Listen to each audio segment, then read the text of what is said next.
তো hi guys, কেমন আছো তোমরা সবাই? আশা করি তোমরা সবাই খুব ভালো আছো। আমি অনেক ভালো আছি। And welcome back to রিমাস world. তো ছোট্ট করে একটা ভিডিও করছি, অনেক দিন পরে আজকে ভিডিও বানাচ্ছি, অনেক দিন পরে। এরকম না যে ট্রাই করিনি ভিডিও বানানোর, মাঝখানে অনেকবার ট্রাই করেছি, ছোট ক্লিপ আমি কিছু তুলেছি, কিন্তু আমি এত কিছুতে মাঝখানে ব্যস্ত ছিলাম, আমি আর ভিডিও করতে আমি একদমই সময় পাইনি। আর শরীরটা সবার খুব খারাপ ছিল, আমার, সুলেমান, জিকোর, আমাদের সবার শরীর খারাপ ছিল। তো এখন অনেক বেটার আছি। তো চেষ্টা করব ভিডিও যাতে আমি কন্টিনিউ করতে পারি, আবার যাতে দিতে পারি। আস্তে আস্তে করে একটা দুটো করে ফলোয়ার্স বা সাবস্ক্রাইবার একটা দুটো করে বাড়ছে, ভালো লাগছে সেটা দেখে। আর আমি এই কয়েকটা দিনের আমি ছোট ক্লিপ নিয়েছি ভিডিওর, তো সেটা আমি আপনাদের সাথে শেয়ার করবো, এগুলো দেখাবো। আর আরেকটা কথা হচ্ছে যে শুভ নববর্ষ সবাইকে, বাঙালি নববর্ষের অনেক অনেক অনেক শুভেচ্ছা সবাইকে। বড়োদেরকে আমার প্রণাম, আর ছোটোদেরকে আমার অনেক অনেক অনেক ভালোবাসা। সবাই খুব ভালো থাকবেন। নতুন বছর সবার অনেক ভালো কাটুক, সবাই অনেক ভালো থাকবেন। তো এতদিন যে ভিডিওগুলো করেছি এগুলো আমি একটার পর একটা আপনাদের সাথে এখন দেখাবো, তো আপনারা দেখতে থাকুন। তো এটা ছিল নববর্ষের সকাল। তো আমি কেন জানি না সেদিন আমি ভোরবেলায় উঠে গেছি, নিজের থেকে ঘুম ভেঙে গেছে, নাহলে তো আমি কোনোদিনই আর্লি রাইজার না। তো লাইটটা অফ করে দিলাম, আর বাইরেটা একটু দেখি কেমন লাগে সকাল সকাল। আমি তো এটা দেখি না, সকালের দৃশ্যটা খুবই কম দেখি, আমি এত সকালে কোনো দিনই উঠি না। সেদিন কেন জানি না নিজের থেকেই ঘুম ভেঙে গেছে। আর দেখুন কাকে দেখালাম সকাল সকাল, ইনি বসে আছেন এখানে। কি ভালো লাগছে বাইরেটা দেখতে, এত স্নিগ্ধ পবিত্র একটা সকাল। সত্যি সকাল সকাল উঠলে খুব ভালো লাগে দেখতে। তো জিকোর একটা টেন্ট হাউসের মতন আছে, তো এটা আমি আলমারিতে ঢুকিয়ে রেখেছিলাম, মাঝখানে অনেক দিন খেলেছিল, তারপরে বোর যখন হয়ে গেছিলো তারপরে ঢুকিয়ে রেখেছিলাম। তো হঠাৎ করে আবার মনে পড়েছে হাউসটার কথা, তো আমাকে বলছে মামা হাউস, তো আমি আবার লাগিয়ে এটাকে ঠিক করে দিলাম। এটার মধ্যে দেখুন আবার কি সুন্দর জানলাও একটা আছে, কি ভালো লাগে এগুলো দেখতে।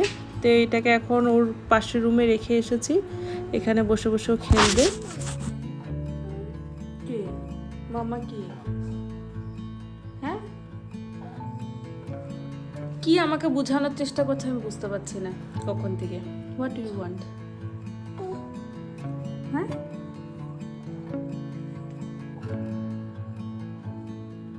তো পরের দিন সকালের ভিডিও এটা। তো এসেছে সকালে মাছওয়ালা মাছ দিতে বাড়িতে। তো আমি নিইনি মাছ, অন্য বাকি অন্যরা নিয়েছে। তো জিকো ওদের সবাইকে দেখে, সব বাচ্চারা বাইরে ছিল, সবারই স্কুল বন্ধ, তো সব বাচ্চাগুলো বাইরে খেলছিল। আর জিকো ওদেরকে দেখে এত খুশি, ও বাইরে ও ঘুম থেকে উঠিয়ে এসে পড়েছে নিচে, ড্রেসটাও চেঞ্জ করে নেই। আর দেখুন ও কীভাবে মাছগুলোকে বারবার করে নাড়াচ্ছে, এগুলো জ্যান্ত তো মাছটা, আর মাছগুলো যখনই নড়ে ও খুব খুশি হয়ে যায়। তিনোটা বাচ্চা বসেছে মাছগুলোকে দেখতে। তারপরে রান্না বান্না খাওয়া সব শেষ, তারপরে এসেছি একটু ব্যালকনিতে, দেখলাম কাপড়গুলো শুকিয়েছে কিনা। সবই তো জিকোরই ড্রেস, এখানে আমাদের কিছুই নেই, তো ওর ড্রেসগুলোই দেখছি ভালো করে শুকিয়েছে কিনা। সত্যি সারাটা দিন এখন জিকোকে নিয়েই কেটে যায়, ওর খাওয়া দাওয়া, ওর ড্রেস ধোয়া, ওর ড্রেস শুকানো, ওর ড্রেস ভাঁজ করা, ওকে টেক কেয়ার করা। সত্যি লাইফটা কত বিজি হয়ে গেছে, নিজেকে নিয়ে এখন ভাবার সময়ই নেই। আর এই ডগটাকে যে দেখছেন, এটাকেও স্নান করিয়েছে, যখন স্নানে গেছিলো রোজ দিন এই ডগটাকে নিয়ে যায়, আর এটাকে রোজ দিন এত ভেজায় এটাকে। তারপরে এখন আমি এখানে রোদে দিয়ে রেখেছি, ওয়াশিং মেশিনে এটাকেও ধুয়েছি।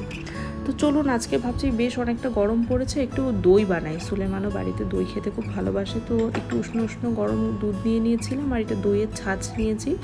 তো এটাকে ভালো করে মিক্স করে, আর দেখুন আমি সামনে না চিনির কৌটোটা রেখেছিলাম, ভেবেছিলাম চিনি মিক্স করব, ভুলেই গেছি চিনি মিক্স করতে। তো এমনি নর্মাল ছাঁচ দিয়ে একটু দুধটার মধ্যে আধা লিটারের মতন দুধ নিয়েছি।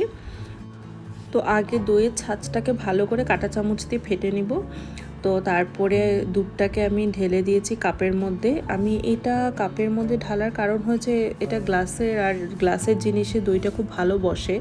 আমি জানি না অনেকে অনেক কিছুতেই বসাতে পারে, কিন্তু আমার হাতে এই গ্লাসটাতেই ভালো বসে, তো আমি এই গ্লাসটাতে বসালাম আর ছাঁচটাকেও মিক্স করে দিলাম। এখন ভালো করে ঘুটে নিব। আর এই যে গ্লাসটা দেখছেন, এটা আধা লিটারের একটা গ্লাস, না মগই বলতে পারবো। এটা এই মগটা করে আমাকে রোজ প্রেগনেন্সিতে রোজ দিন আধা লিটার করে দুধ আমাকে সুলেমান খাইয়েছে। তখন মানে আমার সত্যি মনে হতো যে আমি মানে কেমন করে এটাকে শেষ করব, কিন্তু মানে বহু টর্চার ফিল হতো ওই সময়টাতে। কিন্তু সুলেমান সামনে দাঁড়িয়ে বসে আমাকে সবসময় আধা লিটার দুধ আমাকে রোজ দিন খাওয়াতো।